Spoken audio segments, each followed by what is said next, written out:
Sometimes a show walks a very fine line between gripping medical drama and absolute soap opera absurdity, and I think we finally hit that breaking point, so welcome back to the channel, everyone, where today we are stripping down Doc Season 2, Episode 9, titled Kaddish, and let me just tell you right off the bat, I have a bone to pick with the writer's room on this one because while we got some answers, we also got a villain arc that is so incredibly corny it almost derailed the entire season for me.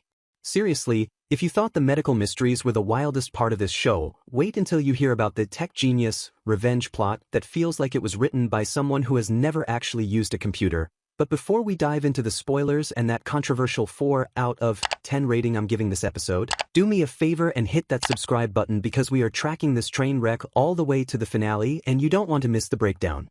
So let's set the stage, shall we? This episode, Kaddish, makes a bold choice by splitting the narrative right down the middle, giving us a dual timeline that jumps between the early days of the pandemic in March 2020 and the present day, where everyone is gathering for the funeral of Jake's father, Len Heller.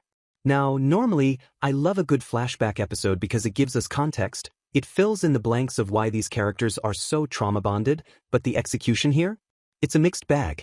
The episode kicks off in the present with Amy Larsen, played by the always stoic Molly Parker, popping a pill, because, of course, she is, while Jake is staring down at his father's body. It's a somber start, and Amy texts him the obligatory, "I'm here if you need me," which sets the tone for their dynamic throughout the whole hour. Are they friends, are they lovers, or are they just codependent workaholics? Let's rewind to March 2020 first, because this is where the medical meat of the story is supposed to be. We see a younger, slightly less jaded Jake and Rachel talking about today being the day, and we find out that Jake actually had an opportunity to leave for Johns Hopkins.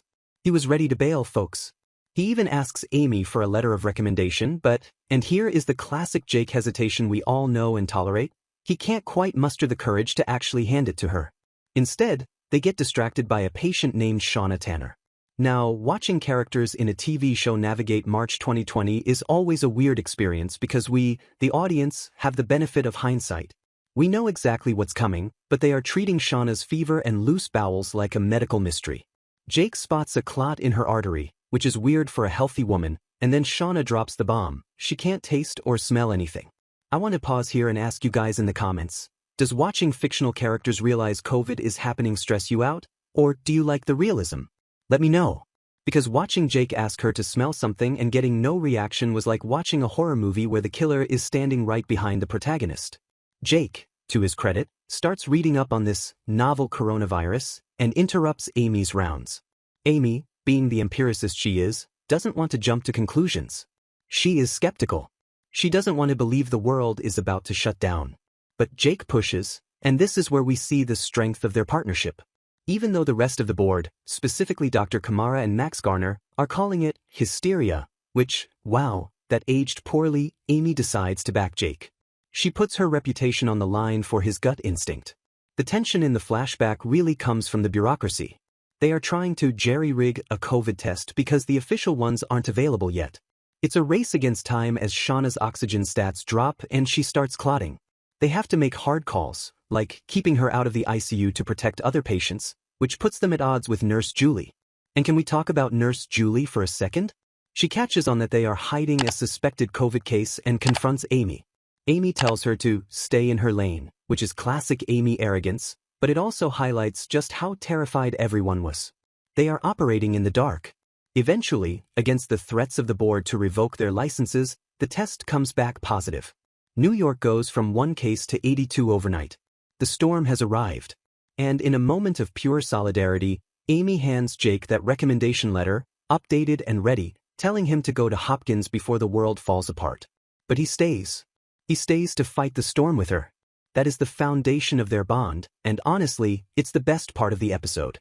But then we have to snap back to the present, and this is where things get messy. We are at the funeral. It's awkward. It's tense. Amy, Michael, Gina, the whole gang is there. We meet Jake's sister, Allie, who spills some tea to Amy, revealing that Jake actually hated Amy at first until he respected her, and that he practically raised Allie after their mom died. It's a sweet moment that humanizes Jake, but it's overshadowed by the lurking presence of Rachel. Rachel is there, eyeing Amy like a hawk, sensing that the history between Jake and Amy is more than just professional. Hannah Clark, who is quickly becoming the most chaotic character on this show, is whispering in the corners, trying to figure out if Jake and Amy are sleeping together. It's high school drama at a funeral, people. And speaking of high school drama, let's address the elephant in the room, the villains. Charlie and Hannah Clark. Look, I understand that Doc needs an antagonist. I get that watching doctors just cure patients can get repetitive. But this revenge scheme? It is so incredibly corny I almost turned off the TV. Charlie and Hannah are running this hacker plot where they are trying to destroy Amy's life by leaking private files. In this episode, during the funeral, which is just tacky by the way, Nora, Michael's wife, gets an email. It's an audio file of Amy's therapy session where she talks about kissing Michael in the elevator.